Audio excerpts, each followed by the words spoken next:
This is a continuation of At the Mountains of Madness by H.P. Lovecraft, comprising parts 6 through 8. Part 6. So it would be cumbrous to give a detailed, consecutive account of our wanderings inside that cavernous, dead honeycomb of primal masonry, that monstrous lair of elder secrets which now echoed for the first time, after uncounted epochs, to the tread of human feet. This is especially true because so much of the horrible drama and revelation came from a mere study of the omnipresent mural carvings. Our flashlight photographs of those carvings will do much toward proving the truth of what we are now disclosing, and it is lamentable that we had not a larger film supply with us. As it was, we made crude notebook sketches of certain salient features after all our films were used up. The building which we had entered was one of great size and elaborateness, and gave us an impressive notion of the architecture of that nameless geologic past. The inner partitions were less massive than the outer walls, but on the lower levels were excellently preserved. Labyrinthine complexity, involving curiously irregular differences in floor levels, characterized the entire arrangement, and we should certainly have been lost at the very outset but for the trail of torn paper left behind us. We decided to explore the more decrepit upper parts first of all, hence climbed aloft in the maze for a distance of some 100 feet, to where the topmost tier of chambers yawned snowily and ruinously open to the polar sky.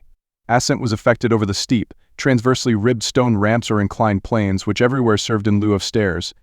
The rooms we encountered were of all imaginable shapes and proportions, ranging from 5-pointed stars to triangles and perfect cubes. It might be safe to say that their general average was about 30 x 30 feet in floor area and 20 feet in height, though many larger apartments existed. After thoroughly examining the upper regions and the glacial level, we descended, story by story, into the submerged part, where indeed we soon saw we were in a continuous maze of mechted chambers and passages probably leading over unlimited areas outside this particular building. Cyclopean massiveness and giganticism of everything about us became curiously oppressive, and there was something vaguely but deeply unhuman in all the contours, dimensions, proportions, decorations, and constructional nuances of the blasphemously archaic stonework. We soon realized, from what the carvings revealed, that this monstrous city was many million years old. So we cannot yet explain the engineering principles used in the anomalous balancing and adjustment of the vast rock masses, though the function of the arch was clearly much relied on. The rooms we visited were wholly bare of all portable contents, a circumstance which sustained our belief in the city's deliberate desertion. The prime decorative feature was the almost universal system of mural sculpture, which tended to run in continuous horizontal bands 3 feet wide and arranged from floor to ceiling in alternation, with bands of equal widths over to geometrical arabesques. There were exceptions to this rule of arrangement, but its preponderance was overwhelming. Often, however, a series of smooth cartouches containing oddly patterned groups of dots would be sunk along one of the arabesque bands. So the technique, we soon saw, was mature, accomplished, and aesthetically evolved to the highest degree of civilized mastery, though utterly alien in every detail to any known art tradition of the human race. In delicacy of execution, no sculpture I have ever seen could approach it. The minutest details of elaborate vegetation or of animal life were rendered with astonishing vividness despite the bold scale of the carvings, whilst the conventional designs were marvels of skillful intricacy. The arabesques displayed a profound use of mathematical principles, and were made up of obscurely symmetrical curves and angles based on the quantity of 5. The pictorial bands followed a highly formalized tradition and involved a peculiar treatment of perspective, but had an artistic force that moved us profoundly notwithstanding the intervening gulf of vast geologic periods. Their method of design hinged on a singular juxtaposition of the cross-section with the two-dimensional silhouette, and embodied an analytical psychology beyond that of any known race of antiquity. It is useless to try to compare this art with any represented in our museums. Those who see our photographs will probably find its closest analog in certain grotesque conceptions of the most daring futurists.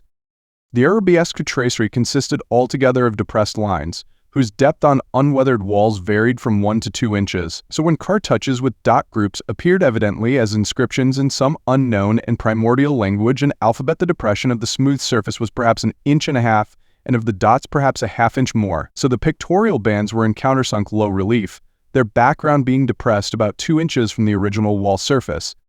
In some specimens, marks of a former coloration could be detected, though for the most part the untold eons had disintegrated and banished any pigments which may have been applied. The more one studied the marvelous technique, the more one admired the things. Beneath their strict conventionalization, one could grasp the minute and accurate observation and graphic skill of the artists. And indeed, the very conventions themselves serve to symbolize and accentuate the real essence or vital differentiation of every object delineated. We felt, too, that besides these recognizable excellences there were others lurking beyond the reach of our perceptions. Certain touches here and there gave vague hints of latent symbols and stimuli which another mental and emotional background, and a fuller or different sensory equipment, might have made of profound and poignant significance to us.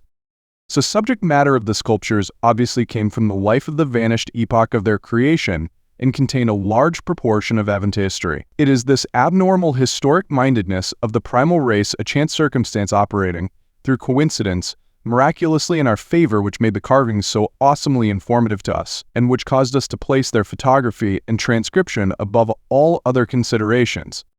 In certain rooms the dominant arrangement was varied by the presence of maps, astronomical charts, and other scientific designs on an enlarged scale, these things giving a naive and terrible corroboration to what we gathered from the pictorial friezes and dados. In hinting at what the whole revealed, I can only hope that my account will not arouse a curiosity greater than sane caution on the part of those who believe me at all. It would be tragic if any were to be allured to that realm of death and horror by the very warning meant to discourage them.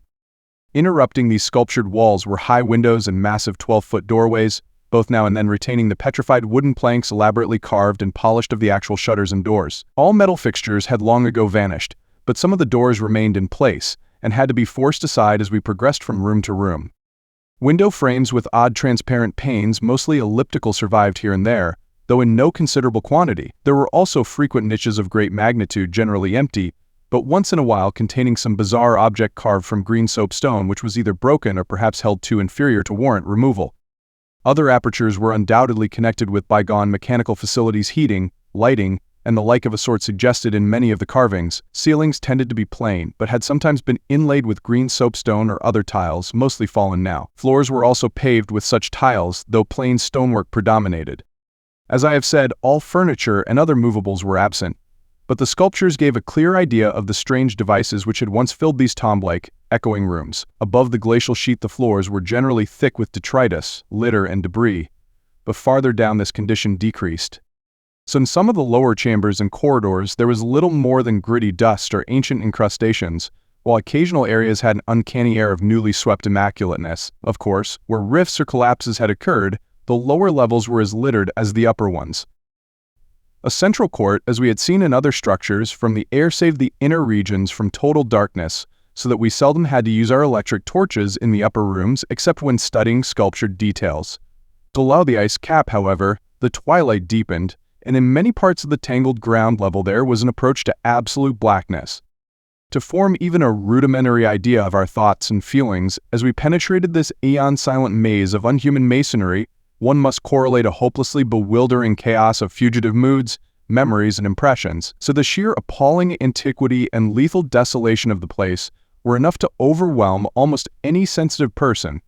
But added to these elements were plain to wing explained horror at the camp and the revelations all too soon effected by the terrible mural sculptures around us. The moment we came upon a perfect section of carving, where no ambiguity of interpretation could exist, it took only a brief study to give us the hideous truth, a truth which it would be naive to claim Danforth and I had now penitently suspected before, though we had carefully refrained from even hinting it to each other. There could now be no further merciful doubt about the nature of the beings which had built and inhabited this monstrous dead city millions of years ago, when man's ancestors were primitive archaic mammals, and vast dinosauria roamed the tropical steppes of Europe and Asia. We had previously clung to a desperate alternative and insisted each to himself that the omnipresence of the five-pointed motif meant only some cultural or religious exaltation of the archaean natural object, which had so patently embodied the quality of five-pointedness, as the decorative motifs of Minoan Crete exalted the sacred bull, those of Egypt the scarabaeus, those of Rome the wolf and the eagle, and those of various savage tribes some chosen totem animal. But this lone refuge was now stripped from us, and we were forced to face definitely the reason-shaking realization which the reader of these pages has doubtless long ago anticipated. I can scarcely bear to write it down in black and white even now, but perhaps that will not be necessary. The things once rearing and dwelling in this frightful masonry in the age of dinosauria were not indeed dinosauria, but far worse. Mere dinosauria were new and almost brainless objects, but the builders of the city were wise and old, and had left certain traces in rocks, even then laid down well nigh 1,000 million years rocks, laid down before the true life of Earth had advanced beyond plastic groups of cells. Rocks laid down before the true life of Earth had existed at all. They were the makers and enslavers of that life, and above all doubt the originals of the fiendish elder myths which things like the Pnakotic manuscripts and the Necronomicon affrightedly hint about. They were the great old ons that had filtered down from the stars when Earth was young, the beings whose substance an alien evolution had shaped, and whose powers were such as this planet had never bred. And to think that only the day before Danforth and I had actually looked upon fragments of their millennially fossilized substance, and that poor Lake and his party had seen their complete outlines. It is, of course, impossible for me to relate in proper order the stages by which we picked up what we know of that monstrous chapter of pre-human life. After the first shock of the certain revelation, we had to pause a while to recuperate, and it was fully 3 o'clock before we got started on our actual tour of systematic research. The sculptures in the building we entered were of relatively late date, perhaps 2 million years ago, as checked up by geological, biological, and astronomical features and embodied in art which would be called decadent in comparison with that of specimens we found in older buildings, after crossing bridges under the glacial sheet. One edifice hewn from the solid rock seemed to go back 40 or possibly even 50 million years to the lower Eocene or Upper Cretaceous and contained bas-reliefs of an artistry surpassing anything else, with one tremendous exception that we encountered. That was, we have since agreed, the oldest domestic structure we traversed. Were it not for the support of those flashlights soon to be made public, I would refrain from telling what I found and inferred, lest I be confined as a madman. Of course, the infinitely early parts of the patchwork tale representing the pre-terrestrial life of the star-headed beings on other planets, in other galaxies, and in other universes can readily be interpreted as the fantastic mythology of those beings themselves, yet such parts sometimes involve designs and diagrams so uncannily close to the latest findings of mathematics and astrophysics that I scarcely know what to think. Let others judge when they see the photographs I shall publish. So naturally, no one set of carvings which we encountered told more than a fraction of any connected story, nor did we even begin to come upon the various stages of that story in their proper order. Some of the vast rooms were independent units so far as their designs were concerned, whilst in other cases a continuous chronicle would be carried through a series of rooms and corridors. The best of the maps and diagrams were on the walls of a frightful abyss below even the ancient ground level, a cavern, perhaps 200 feet square and 60 feet high, which had almost undoubtedly been an educational center of some sort.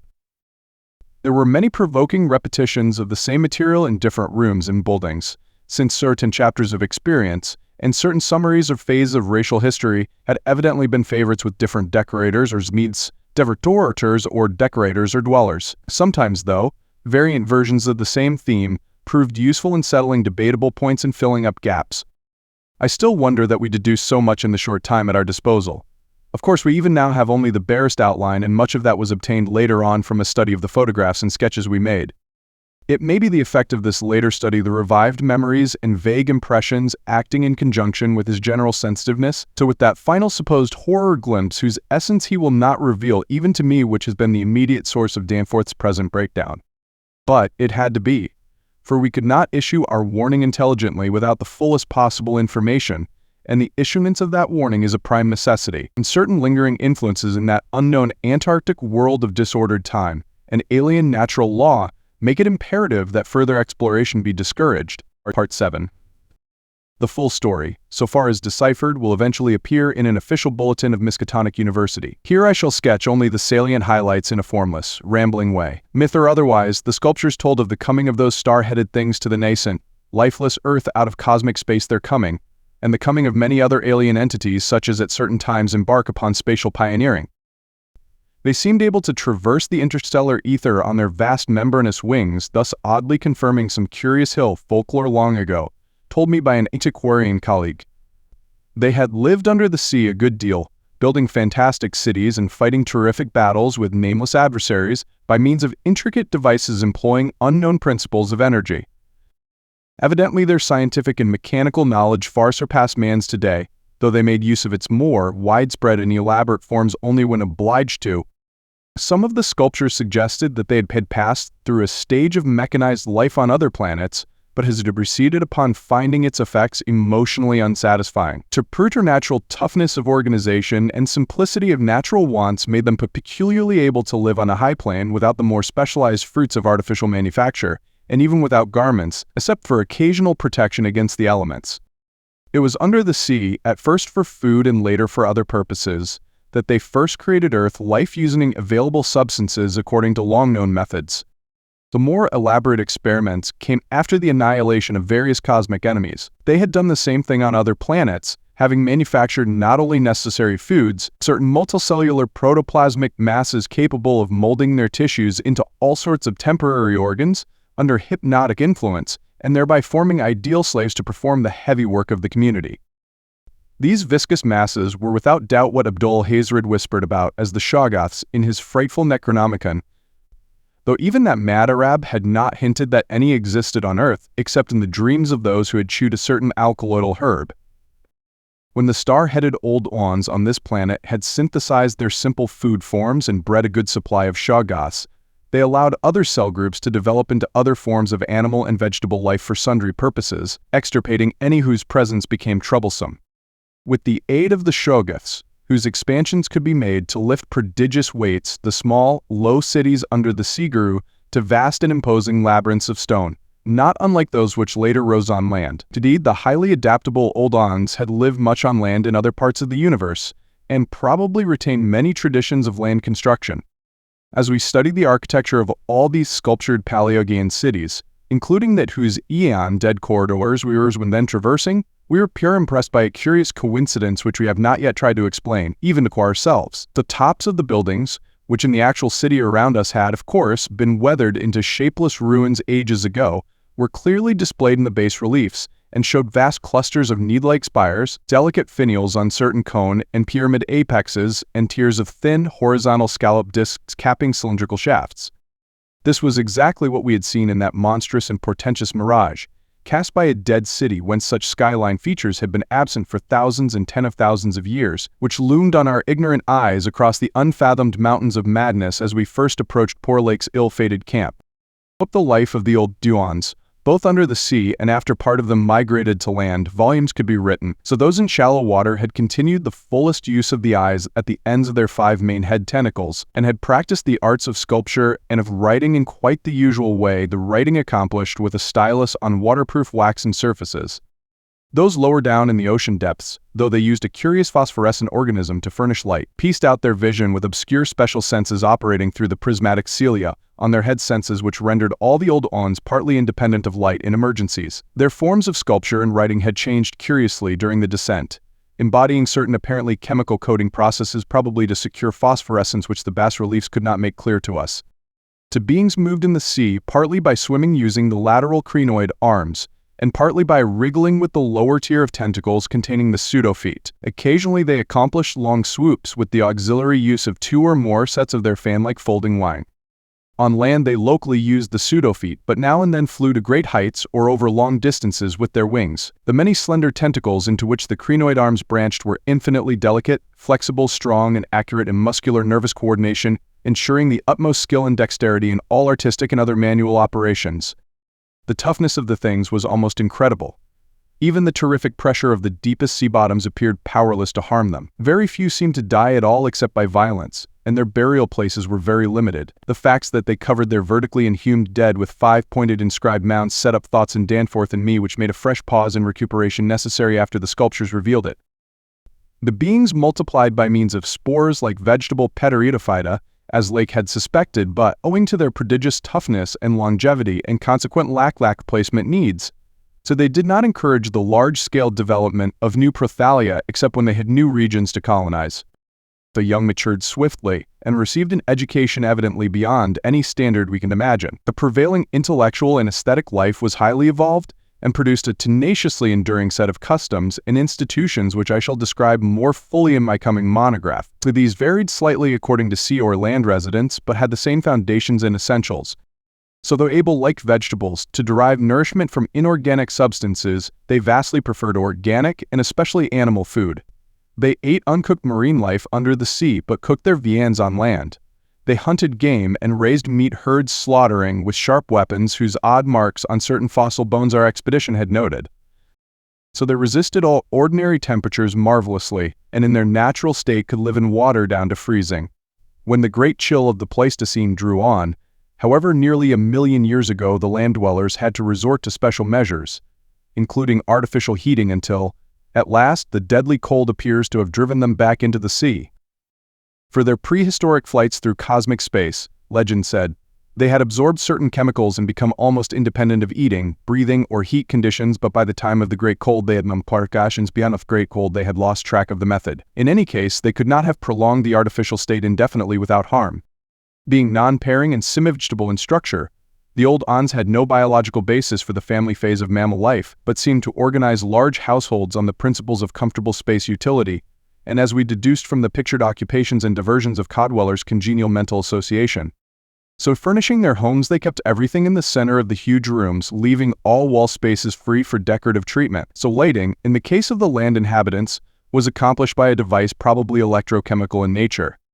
Both on land and underwater they used curious tables, chairs and couches like cylindrical frames for they rested and slept upright with folded down tentacles and racks for the hinge sets of dotted surfaces forming their books. Government was evidently complex and probably socialistic, though no certainties in this regard could be deduced from the sculptures we saw. So there was extensive commerce, both local and between different cities, certain small flat counters, five-pointed and inscribed, serving as money. Probably the smaller of the various greenish soapstones found by our expedition were pieces of such currency. So though the culture was mainly urban, some agriculture and much stock raising existed, so mining and a limited amount of manufacturing were also practiced. Travel was very frequent, but permanent migration seemed relatively rare except for the vast colonizing movements by which the race expanded. For personal locomotion, no external aid was used, since in land, air, and water movement alike the old Ons seemed to possess excessively vast capacities for speed. Loads, however, were drawn by beasts of burden shoggoths under the sea, and a curious variety of primitive vertebrates in the later years of land existence. These vertebrates, as well as an infinity of other life forms, animal and vegetable, marine, terrestrial, and aerial, were the products of unguided evolution acting on life cells made by the old Ons, but escaping beyond their radius of attention. They had been suffered to develop unchecked because they had not come in conflict with the dominant beings. Bothersome forms, of course, were mechanically exterminated. It interested us to see in some of the very last and most decadent sculptures just shambling, primitive mammal, used sometimes for food and sometimes as an amusing buffoon by the land dwellers, whose vaguely simian and human foreshadowings were unmistakable. In the building of land cities, the huge stone blocks of the high towers were generally lifted by vast winged pterodactyls of a species heretofore unknown to paleontology. The persistence with which the old Ons survived various geologic changes and convulsions of the Earth's crust was little short of miraculous. So though few or none of their first cities seem to have remained beyond the Archean age, there was no interruption in their civilization or in the transmission of their records. Their original place of advent to the planet was the Antarctic Ocean, and it is likely that they came not long after the matter forming the moon was wrenched from the neighboring South Pacific. According to one of the sculptured maps, the whole globe was then water, with Stone City with stone cities scattered farther and farther from the Antarctic as eons passed. Another map shows a vast bulk of dry land around the South Pole, where it is evident that some of the beings made experimental settlements, though their main centers were transferred to the nearest sea bottom. So later maps, which display this land masses cracking and drifting and sending certain T-detached parts northward, uphold in a striking way the theories of continental drift lately advanced by Taylor, Wegener, and Joly. With the upheaval of new land in the South Pacific, tremendous events began.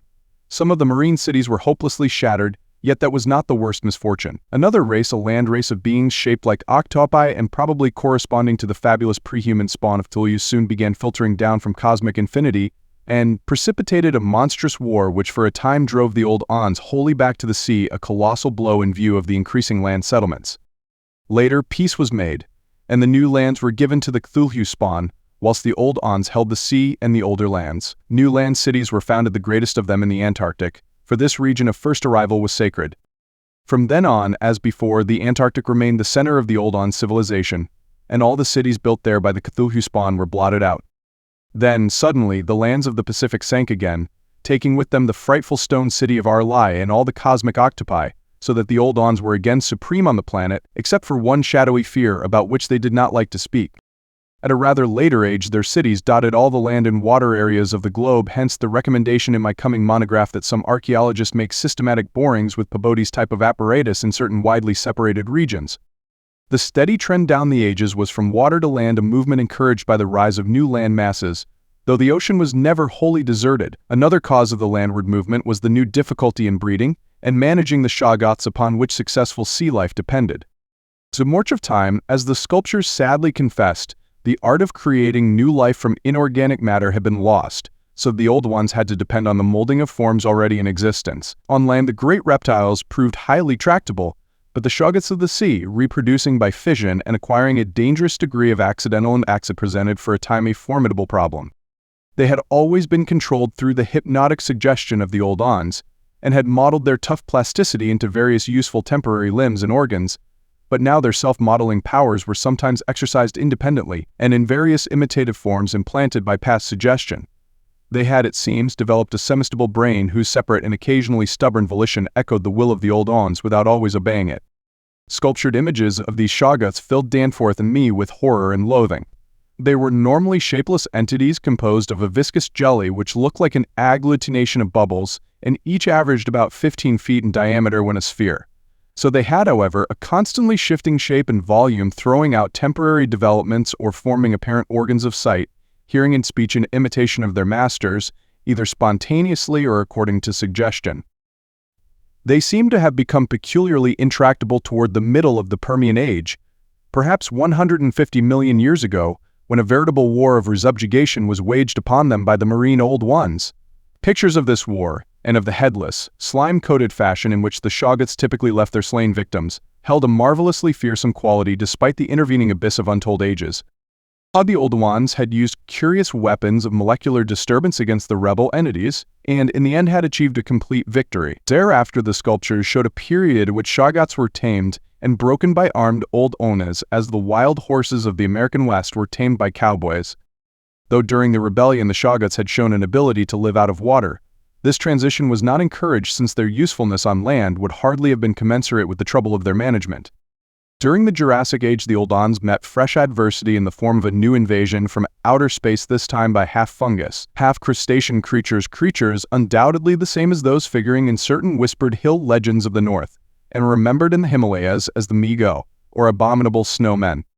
To fight these beings, the old ons attempted, for the first time since their terrene advent, to sally forth again into the planetary ether, but despite all traditional preparations, found it no longer possible to leave the Earth's atmosphere. Whatever the old secret of interstellar travel had been, it was now definitely lost to the race. In the end, the Mi-Go drove the old ons out of all the northern lands, though they were powerless to disturb those in the sea. Little by little, the slow retreat of the elder race to their original Antarctic habitat was beginning. It was curious to note from the pictured battles that both the Cthulhu spawn and the Mi-Go seem to have been composed of matter more widely different from that which we know than was the substance of the old ons. They were able to undergo transformations and reintegrations impossible for their adversaries, and seem therefore to have originally come from even remoter gulfs of cosmic space.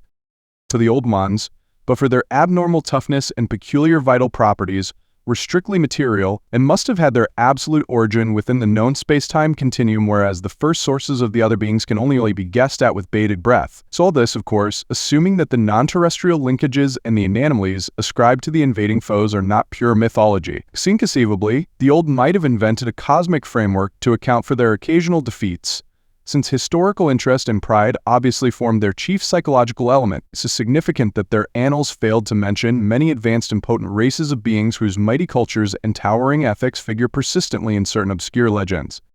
The changing state of the world through long geologic ages appeared with startling vividness in many of the sculptured maps and scenes. In certain cases, existing science will require revision, while in other cases its bold deductions are magnificently confirmed. As I have said, the hypothesis of Taylor, Wegener, and July that all the continents are fragments of an original Antarctic landmass which cracked from centrifugal force and drifted apart over a technically viscous lower surface, and hypothesis suggested by such things as the complementary outlines of Africa and South America's diet, and the way the great mountain chains are rolled and shoved up, receives striking support from this uncanny source. Maps evidently showing the Carboniferous of 100 million or more years ago displayed significant rifts and chasms destined later to separate Africa from the once continuous realms of Europe, then the Volusia primal legend, Asia, the Americas, so and the Antarctic continent. Other charts, and most significantly one in connection with the founding 50 million years ago of the vast dead city around us, showed all the present continents well differentiated, and in the latest discoverable specimen dating perhaps from the Pliocene age, the approximate world of today appeared quite clearly despite the linkage of Alaska with Siberia, of North America with Europe through Gruen, and of South America with the Antarctic continent through Graham Land. In the Carboniferous map, the whole globe ocean floor and rifted land mass alike bore symbols of the Oldon's vast stone cities, but in the later charts the gradual recession toward the Antarctic became very plain. So final Pliocene specimens showed no land cities except on the Antarctic continent and the tip of South America, nor any ocean cities north of the 50th parallel of south latitude. The knowledge and interest in the northern world, save for a study of coastlines probably made during long exploration flights on those fan-like membranous wings, had evidently declined to zero among the old Pliocene. Destruction of cities through the upthrust of mountains, the centrifugal rending of continents, the seismic convulsions of land or sea bottom, and other natural causes was a matter of common record, so it was curious to observe how fewer and fewer replacements were made as the ages wore on. The vast dead megalopolis that yawned around us seemed to be the last general center of the race, built early in the Cretaceous age after a titanic earth buckling had obliterated a still vaster predecessor not far distant. It appeared that this general region was the most sacred spot of all, where reputedly the first old Ons had settled on a primal sea bottom, in the new city many of whose features we could recognize in the sculptures, but which stretched fully 100 miles along the mountain range in each direction. Beyond the farthest limits of our aerial survey, there were reputed to be preserved certain sacred stones forming part of the first sea-bottom city, which were thrust up to light after long epochs in the course of the general crumpling of strata. Part 8. So naturally, Danforth and I studied with special interest and a peculiarly personal sense of awe everything pertaining to the immediate district in which we were. Of this local material there was naturally a vast abundance. On the tangled ground level of the city we were lucky enough to find a house of very late date, whose walls, though somewhat damaged by a neighboring rift, contained sculptures of decadent workmanship carrying the story of the Rhaetian Sicarium, the story of the region, much beyond the Pliocene map, whence we derived our last general glimpse of the pre-human world. This was the last place we examined in detail, since what we found there set upon us a fresh, immediate objective. Certainly we were in one of the strangest, weirdest, and most terrible of all the corners of Earth's globe. Of all existing lands it was infinitely the most ancient. The conviction grew upon us that this hideous upland must indeed be the fabled nightmare plateau of Lang, which even the mad author of the Necronomicon was reluctant to discuss. The great mountain chain was tremendously long, starting as a low range at Luitpoldland on the coast of Weddell Sea and virtually crossing the entire continent. The really high part stretched in a mighty arc from about latitude 82 deg, E. longitude 60 deg to latitude 70 deg, east longitude 115 deg, with its concave side toward our camp and its seaward end in the region of that long, ice-locked coast whose hills were glimpsed by Wilkes and Masson at the Antarctic Circle. Yet even more monstrous exaggerations of nature seemed disturbingly close at hand. I have said that these peaks are higher than the Himalayas, but the sculptures forbid me to say that they are Earth's highest. That grim honor is beyond doubt reserved for something which half the sculptures hesitated to record at all, whilst others approached it with obvious repugnance and trepidation. Seems that there was one part of the ancient land, the first part, that ever rose from the waters after the earth had flung off the moon and the Oldons had seeped down from the stars, which had come to be shunned against vaguely and namelessly evil. Cities built there had crumbled before their time and had been found suddenly deserted. Then, when the first great earth buckling had convulsed the region in the Comanchean age, a frightful line of peaks had shot suddenly up amidst the most appalling din and chaos, and earth had received her loftiest and most terrible mountains. If the scale of the carvings was correct, these abhorred things must have been much over 40,000 feet high, radically vaster than even the shocking mountains of madness we had crossed. They extended, it appeared, from about latitude 77 deg E, longitude 70 deg to latitude 70 deg E, longitude 100 deg less than 300 miles away from the dead city, so that we would have spied their dreaded summits in the dim western dib, westward it not been for that vague opalescent haze. Their northern end must likewise be visible from the long Antarctic Circle coastline at Queen Mary Land. Some of the Oldons, in the decadent days, had made strange prayers to those mountains, but none ever went near them, or dared to guess what lay beyond. No human eye had ever seen them, and as I studied the emotions conveyed in the carvings I prayed that none ever might. So there are protecting hills along the coast beyond them, Queen Mary and Kaiser Wilhelm lands, and I thank heaven, no one has been able to land and climb those hills. I am not as skeptical about old tales and fears as I used to be, And I do not laugh now at the pre-human sculptor's notion that lightning paused meaningfully now and then at each of the brooding crests, and that an unexplained glow shone from one of those terrible pinnacles all through the long polar night. So there may be a very real and very monstrous meaning in the old Pinnacotic whispers about Cadathan the Cold Waste.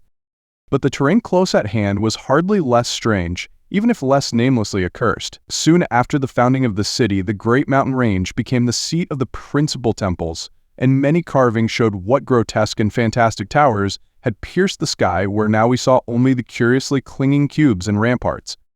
In the course of ages the caves had appeared, and had been shaped into adjuncts of the temples. With the advance of still later epochs, all the limestone veins of the region were hollowed out by ground waters, so that the mountains, the foothills, and the plains below them were a veritable network of connected caverns and galleries. Many graphic sculptures told of explorations deep underground, and of the final discovery of the Stygian sunless sea that lurked at Earth's bowels. This vast nighted gulf had undoubtedly been worn by the great river which flowed down from the nameless and horrible westward mountains, and which had formerly turned at the base of the Old Ons Range and flowed beside that chain into the Indian Ocean between Bud and Totten lands on Wilkes's coastline. Little by little it had eaten away the limestone hill base at its turning, till at last its sapping currents reached the caverns of the ground waters and joined with them in digging a deeper abyss. Finally, its whole bulk emptied into the hollow hills and left the old bed toward the ocean dry. Much of the later city, as we now found it, had been built over that former bed. The old Ons, understanding what had happened, and exercising their always keen artistic sense, had carved into ornate pylons those headlands of the foothills where the great stream began its descent into eternal darkness.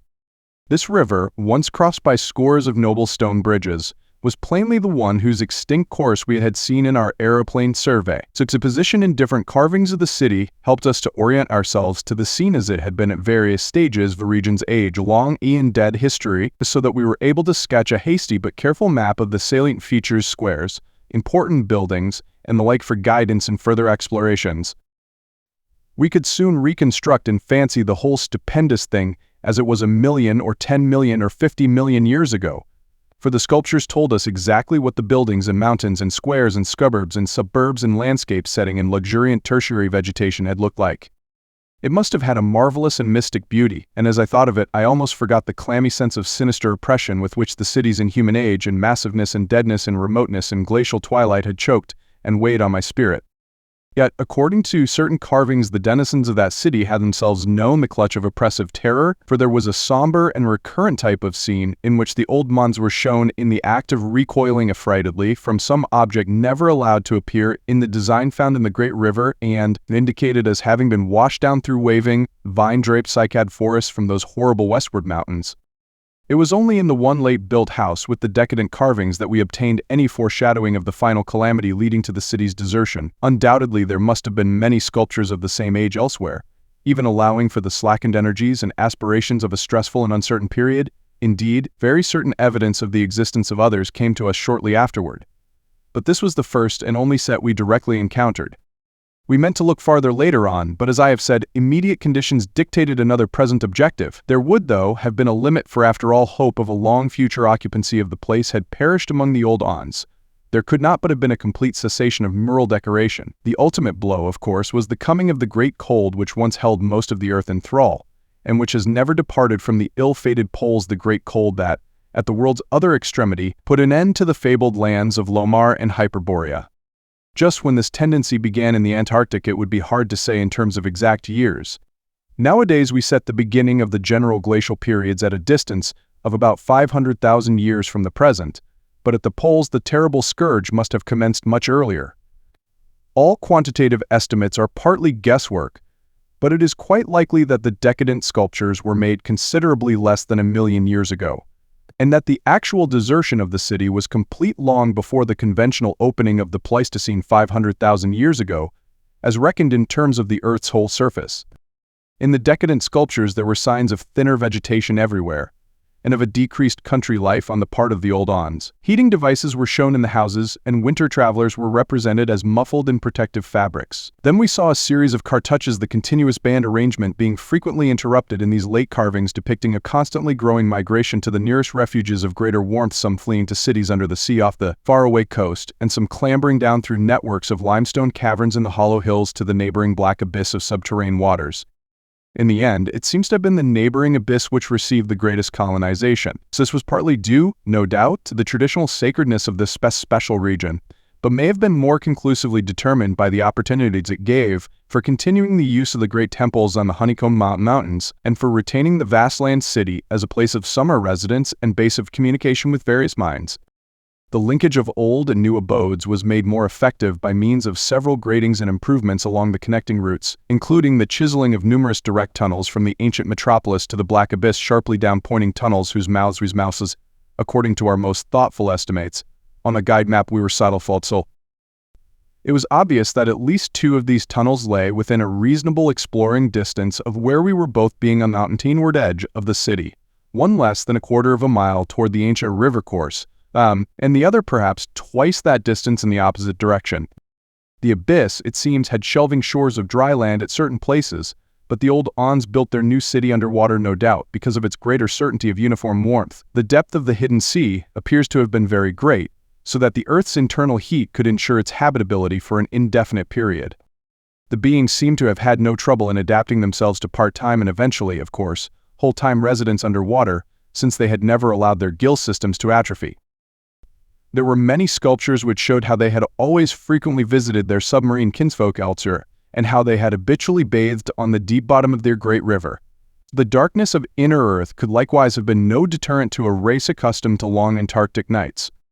Decadent though their style undoubtedly was, these latest carvings had a truly epic quality where they told of the building of the new city in the cavern sea. The old Ons had gone about it scientifically quarrying insoluble rocks from the heart of the honeycomb-becombed mountains, and employing expert workers from the nearest submarine city to perform the construction according to the best methods. These workers brought with them all that was necessary to establish the new venture Shoggoth tissue from which to breed stone lifters and subsequent beasts of burden for the cavern city, and other protoplasmic matter to mold into phosphorescent organisms for lighting purposes. At last a mighty metropolis rose on the bottom of that Stygian sea, its architecture much like that of the city above, and its workmanship displaying relatively little decadence because of the precise mathematical element inherent in building operations. So the newly bred Shoggoths grew to enormous size and singular intelligence, and were represented as taking and executing orders with marvelous quickness. So they seemed to converse with the old Ons by mimicking their voices, a sort of musical piping over a wide range, if poor Lake's dissection had indicated aright, and to work more from spoken commands than from hypnotic suggestions as in earlier times. They were, however, kept in admirable control. The phosphorescent organisms supplied light with vast effectiveness, and doubtless atoned for the loss of the familiar polar auroras of the outer world night. Art and decoration were pursued, though, of course, with a certain decadence. The old Ons seemed to realize this falling off themselves, and in many cases anticipated the policy of Constantine the Great by transplanting especially fine blocks of ancient carving from their land city, just as the emperor, in a similar age of decline, stripped Greece and Asia of their finest art to give his new Byzantine capital greater splendors than its own people could create. That the transfer of sculptured blocks had not been more extensive was doubtless owing to the fact that the land city was not at first wholly abandoned. By the time total abandonment did occur, and it surely must have occurred before the polar Pleistocene was far advanced, the old Ons had perhaps become satisfied with their decadent art, or had ceased to recognize the superior merit of the older carvings. At any rate, the silent ruins around us had certainly undergone no wholesale sculptural denudation, though all the best separate statues, like other movables, had been taken away. The decadent cartouches and dados telling this story were, as I have said, the latest we could find in our limited search. They left us with a picture of the old Ons shuttling back and forth betwixt the land city in summer and the sea cavern city in winter, and sometimes trading with the sea-bottom cities off the Antarctic coast. By this time the ultimate doom of the land city must have been recognized, for the sculptures showed many signs of the cold's malign encroachments. Vegetation was declining, and the terrible snows of the winter no longer melted completely even in midsummer. So the saurian livestock were nearly all dead, and the mammals were standing it none too well. To keep on with the work of the upper world, it had become necessary to adapt some of the amorphous and curiously cold-resistant Shoggoths to land life, a thing the old Ons had formerly been reluctant to do. The great river was now lifeless, and the upper sea had lost most of its denizens except the seals and whales. All the birds had flown away, save only the great, grotesque penguins. What had happened afterward we could only guess. How long had the new sea cavern city survived? Was it still down there, a stony corpse in eternal blackness? Had the subterranean waters frozen at last? To what fate had the ocean-bottom cities of the outer world been delivered? Had any of the old ons shifted north ahead of the creeping ice cap? Existing geology shows no trace of their presence. Had the frightful Mygo been still a menace in the outer land world of the north? Could one be sure of what might or might not linger, even to this day, in the lightless and unplumbed abysses of Earth's deepest water? Those things had seemingly been able to withstand any amount of pressure, and men of the sea have fished up curious objects at times. And has the killer whale theory really explained the savage and mysterious scars on Antarctic seals noticed a generation ago by Borchgrevink? The specimens found by Poor Lake did not enter into these guesses, for their geologic setting proved them to have lived at what must have been a very early date in the land city's history. They were, according to their location, certainly not less than 30 million years old, and we reflected that in their day the sea cavern city, and indeed the cavern itself, had had no existence. They would have remembered an older scene, with lush tertiary vegetation everywhere, a younger land city of flourishing arts around them, and a great river sweeping northward along the base of the mighty mountains toward a far-away tropic ocean.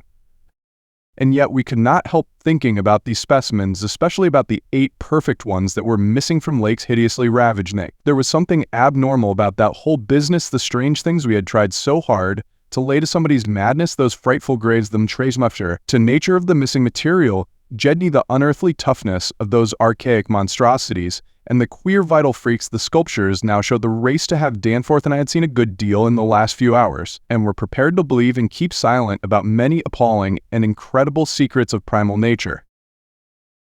This concludes the third part of 4 total of At the Mountains of Madness by H.P. Lovecraft, produced by Best Audio Books for free.